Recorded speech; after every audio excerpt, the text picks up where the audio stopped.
Before we begin, we would like to extend tremendous gratitude to Shira Lane and the entire team behind the documentary Got the Facts on Milk, who compiled a lot of the information and interviews present in this episode. We would also love to thank Dr. Colin Campbell for his work involving casein and the Forks Over Knives documentary team for assembling the research in the way that they did. We highly encourage watching these films, but for those shorter on time, here's the abridged version. As we explore deeper to the recesses of our physical health, it's time that we looked at one of the last major giants in the food industry and part 2 of the animal foods category, dairy. For most of us, we've been raised to believe a lot of great things about dairy. It's nature's perfect food. However, there is now an overwhelming amount of new research and scientific investigation which paints dairy in a different light, almost showing that for every belief about the benefits of dairy, the opposite appears to be true. So what's the deal? Is milk and dairy in general really all that good for us?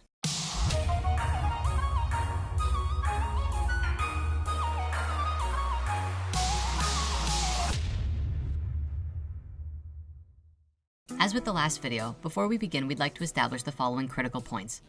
Firstly, we're talking about dairy today to share the scientific results that have been gathered regarding the effects of dairy on our health. As usual, we won't tell you what to eat or not to eat, just outline the research and let you decide for yourself. Second, we want to encourage you to listen to your body and do what feels right for you, always. And finally, we're presenting this information to bring awareness and love to the topic of food and health.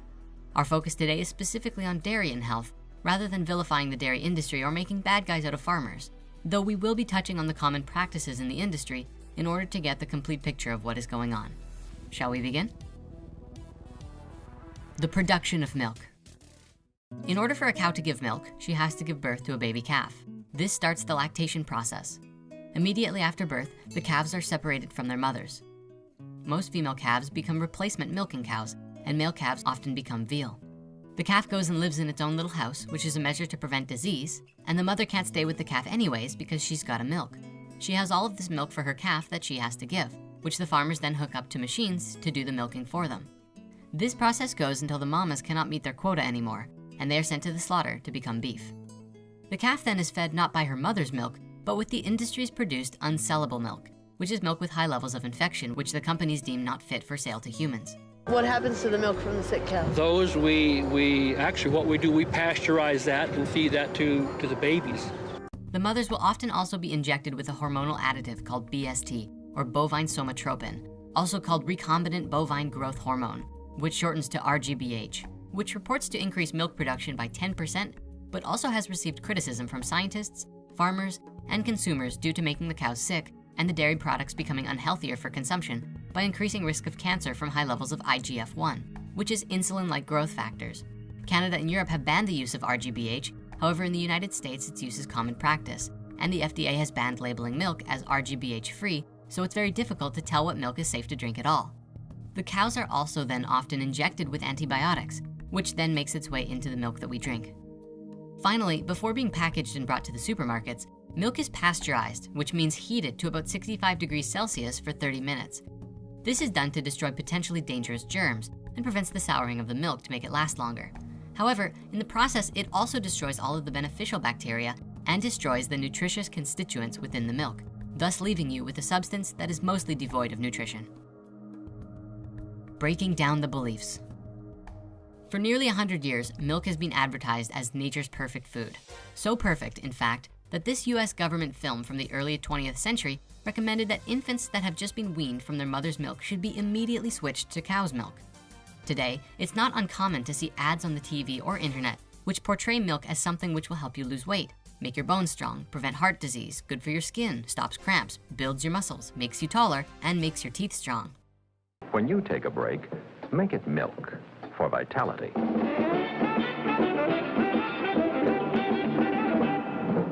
But the truth seems stranger than fiction. New research and investigation by many prominent nutritionists, doctors, and physicians have strongly linked dairy to causing eczema, arthritis, osteoporosis, prostate cancer, breast cancer, asthma, and acne. There have also been reports linking dairy to childhood diabetes, intestinal bleeding, bovine leukemia, which is an AIDS-like virus, as well as heart disease, anemia, and increased allergies, which is basically the opposite of everything that we believe to be true about it. So how can that be? In order to understand the answer to this question, we have to take a step back and objectively ask, what is dairy? and what is really going on in our bodies when we consume it. Breaking down dairy.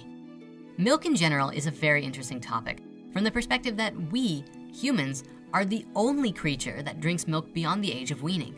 Perhaps what's even stranger is that we get it from another species entirely. And strangest of all is probably that biologically, our bodies are not even designed to process dairy. Following our evolution, it doesn't seem to make sense why we do it. When we look back to where and when dairy started, it appears to have begun in Central Europe, probably about 7,500 years ago or earlier. And one theory for why it started suggests that it began for the vitamin D, which normally comes from the sunlight, but where in certain northern latitudes there isn't much sunlight all year round. The word dairy is actually a name coined hundreds of years ago for a building or environment used for the production of butter and cheese, and which since has been adapted to describe all animal milk related products, particularly cows, but also goat, sheep, and even camel. Contained in the milk are a number of different ingredients. There's water, carbohydrates mostly in the form of lactose. There are two main protein categories, caseins and whey proteins. Then there are fats, vitamins and minerals, hormones and growth factors, and finally, there are white blood cells. Let's take a closer look here. Lactose. Lactose is actually a sugar, milk sugar, and comprised of two molecules, glucose attached to galactose. When mammal babies are born, we have an enzyme in our system called lactase, which breaks these two molecules apart, and we absorb them individually. After the age of weaning, however, that enzyme is lost because we no longer need or use it. This is a justifiable explanation for why 75% of the world's population are lactose intolerant.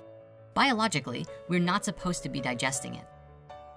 When a sugar is consumed that the bowels cannot digest, it goes first through the small intestines where it's supposed to be digested but isn't. Then it goes into the large intestines and ultimately just sits there, giving you gas and cramps. This also often causes diarrhea because the high sugar content draws water into the bowels. A small percentage of the human population, however, in the genetic chain have experienced a mutation in the LTC gene, which allows for the digestion of lactose as adults. And as exciting as genetic mutation might be, the only superpower associated with this mutation is the ability to drink milk long after weaning. Proteins. The next category we're going to focus on with the ingredients in milk are the proteins, called caseins and whey, in a ratio of 80% casein and 20% whey, close to the opposite of what the human breast milk protein ratio is. What's very interesting, however, is that it's these proteins which scientists are linking heavily to the creation of cancer in the human body when consumed. One scientist who has done extensive work on casein and animal protein is Dr. Colin Campbell, whose work we touched on before with the China study.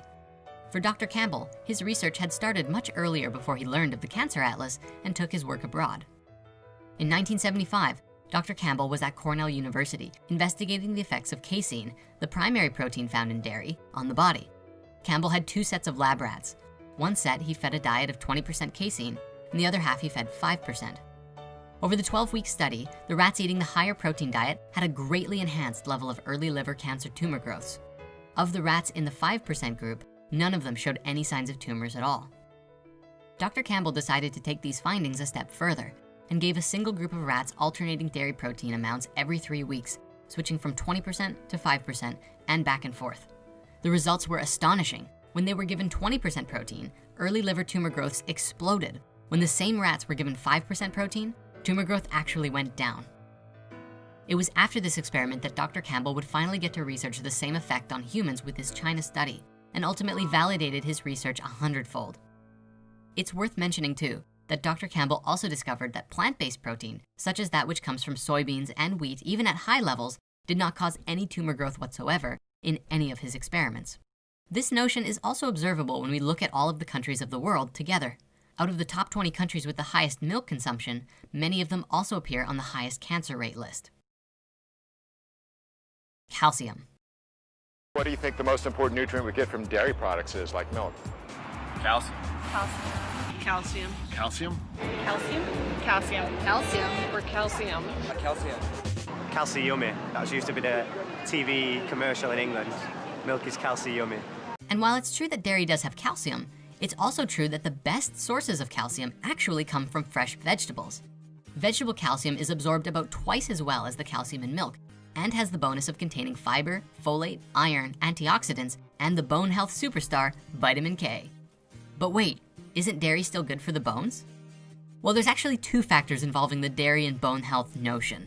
The first is actually that the pasteurization process of killing bacteria also makes much of the calcium contained in raw milk insoluble, which can lead to rickets, bad teeth, and nervous troubles, as well as causing defects in the formation of bone and brain cells.